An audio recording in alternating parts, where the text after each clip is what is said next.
warahmatullahi wabarakatuh. Perkenalkan, nama saya Silviana Rahayu Hersa dengan NIM 14056255071.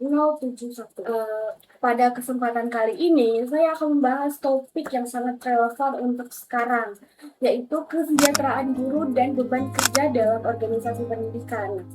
Pasti kalian di sini udah pada tahu kalau misalkan sekarang ini guru sedang tidak baik-baik saja, guru sedang tidak disejahterakan untuk sekarang, terutama guru honorer.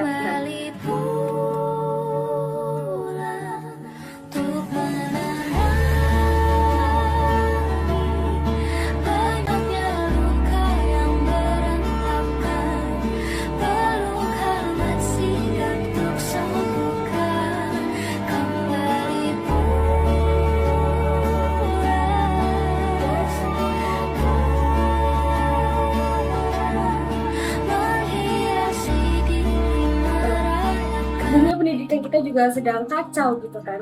Nah, kenapa topik ini sangat penting kita bahas? Karena guru itu adalah peran utama atau bagian utama dalam pendidikan. Nah, guru juga sering disebut istilahnya dengan sebagai ujung tombak karena mereka berhadapan langsung dengan banyak sekali siswa dengan setiap harinya gitu.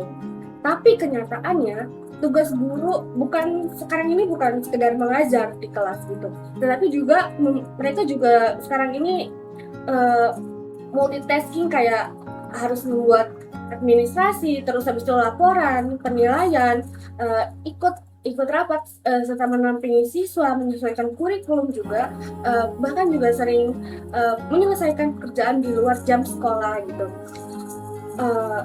Kalau kita lihat dari sudut pandang organisasi pendidikan, sekolah itu adalah sebuah sistem yang mempunyai aturan, pembagian tugas dan struktur dalam pekerjaan gitu, struktur kerja. Tapi masalahnya ketika beban kerja terlalu banyak dan tidak diimbangi dengan dukungan yang cukup, kualitas pembelajaran itu bisa menurun. Nah, hubungannya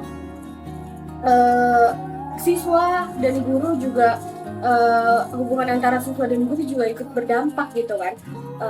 Sekarang itu tantangan guru itu jadi semakin besar. Guru dituntut untuk lebih kreatif, inovatif, dan menggunakan teknologi dan memahami kebutuhan siswa. Nah, faktanya di sini adalah kalau semisal guru itu sudah berumur atau mereka itu harus dituntut untuk mengikuti perkembangan zaman gitu, dan harus bisa beradaptasi, yang tentu sekarang ini tidak mudah. Sekarang itu serba teknologi, serba digital, yang mereka itu istilahnya beda dengan zamannya gitu. Mereka harus mengikuti perkembangan teknologi seiring berjalannya waktu gitu. Nah, di sisi lain, kesejahteraan guru itu belum memadai. Banyak yang merasa penghasilan mereka belum sebanding dengan tanggung jawab yang mereka jalankan. Karena sebenarnya guru itu sangat amat menghargai proses. Sebenarnya kita semua harusnya bisa menghargai proses, tapi dengan kalau misalnya pendidikan gitu seperti ini, siapa yang bisa menerima gitu kan? Nah, kondisi ini tuh paling terasa pada guru honorer gitu.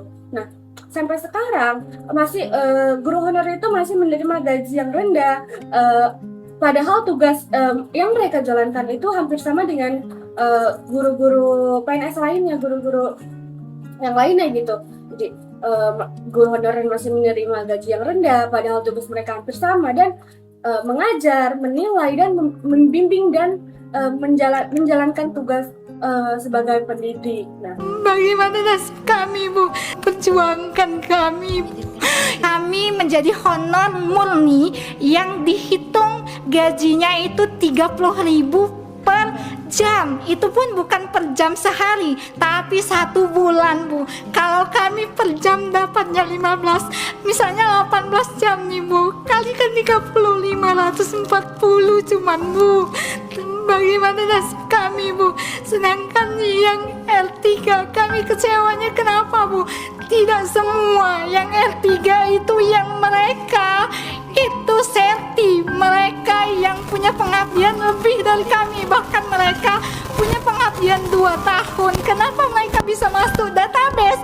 Karena mereka melalui pemerintah yang di atas, Bu. Kenapa mereka melalui orang dalam yang bisa mendapatkan SK gubernur, sedangkan kami yang tidak punya orang dalam, apa daya, Bu? Kami mohon, Bu, perjuangkan kami, Bu. Izinkan kami, Bu, untuk bisa diangkat menjadi P3K, boleh, Bu, asal kami punya kejelasan untuk karir kami. Menurut saya ini sangat tidak seimbang karena kontribusi mereka juga besar. Seharusnya mereka juga mendapatkan kehidupan yang lebih layak gitu. Kalau kondisinya terus menerus seperti ini, kalau terus dibiarkan juga, profesi guru tuh lama-lama nggak ada yang minat gitu, atau bisa ya kurang diminati, dan itu akan berdampak pada kualitas pendidikan di masa depan. Kalau misalkan nggak ada guru dengan cara guru kayak gini, cara guru tidak disejahterakan, bagaimana kita mencerdaskan bagaimana siapa yang mendidik anak-anak bangsa di nanti ke depan gitu loh. Nah, beban kerja yang berlebihan ini juga menunjukkan masalah pada pendidikan, bukan cuma soal kurikulum, tetapi juga bagaimana organisasi sekolah itu memperlakukan pendidiknya gitu, tenaga pendidiknya. Nah, banyak guru yang merasa waktunya habis di administrasi dibanding fokus mengajar. Jadi akibatnya ya guru itu nggak fokus mengajar, karena sekarang tuh tugas guru tuh bukan cuma mengajar sih sebenarnya. Nah, akibatnya mereka jadi nggak maksimal dalam menyampaikan pembelajaran di dalam kelas gitu. Nah, kalau kita kaitkan dengan teori fungsionalisme, setiap bagian dalam masyarakat itu mempunyai fungsi supaya sistem itu tetap berjalan dengan seimbang. Nah, guru punya peran penting dalam mentransfer ilmu, norma, sekaligus membentuk karakter siswa gitu. Tapi supaya fungsi itu berjalan dengan baik, guru tuh harus didukung dengan sistem pendidikan yang memadai juga. Nah, selain itu dalam dunia pendidikan, tidak semua guru itu mendapatkan fasilitas pelatihan atau penghargaan yang sepadan. Ada yang lengkap, ada juga yang terbatas gitu. Ini juga menunjukkan masalah pendidikan juga yang berkaitan dengan kebijakan dan pembagian sumber daya. Nah, fenomena ini berhubungan dengan burnout gitu. Burnout ini juga terjadi ketika seseorang mengalami tekanan terus-menerus dan merasa menjadi emosional gitu dalam dunia pendidikan ini. Hal ini juga terjadi karena tuntutan administrasi, beban kerja dan lingkungan gitu, dan kurangnya penghargaan terhadap profesi yang kita jalani, profesi guru gitu.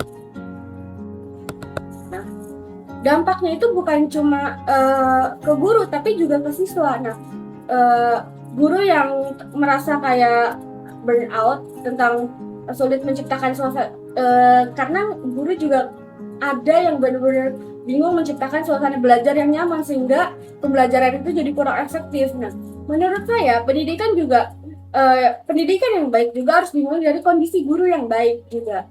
Nah, guru itu butuh lingkungan kerja yang nyaman, pembagian tugas yang seimbang, dan dukungan dari sekolah dan penghargaan yang layak. Nah, pemerintah justru di sini lebih memperhatikan kesejahteraan guru honorer terutama, supaya mereka juga tidak terus menerus bekerja dalam kondisi yang sulit gitu.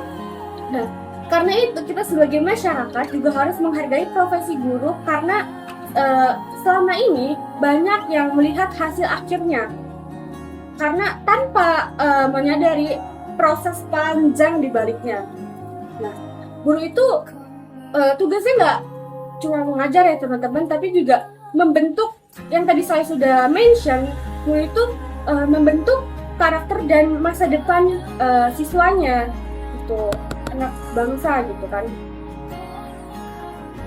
Nah, sebagai penutup bisa disampaikan bahwa kesejahteraan guru dan beban kerja guru adalah hal yang sangat penting dalam pendidikan. kalau gurunya sejahtera, terus didukung dengan baik, terus kualitas pendidikan juga meningkat, bisa disampaikan bahwa kesejahteraan dan beban guru adalah hal yang sangat penting dalam pendidikan. Kalau gurunya sejahtera dan didukung dengan baik, maka kualitas pendidikan kita juga akan meningkat. Nah, tapi kalau misalkan guru terus terbebani tanpa perhatian yang cukup, nah maka akan sulit bagi pendidikan untuk mencapai hasil yang maksimal.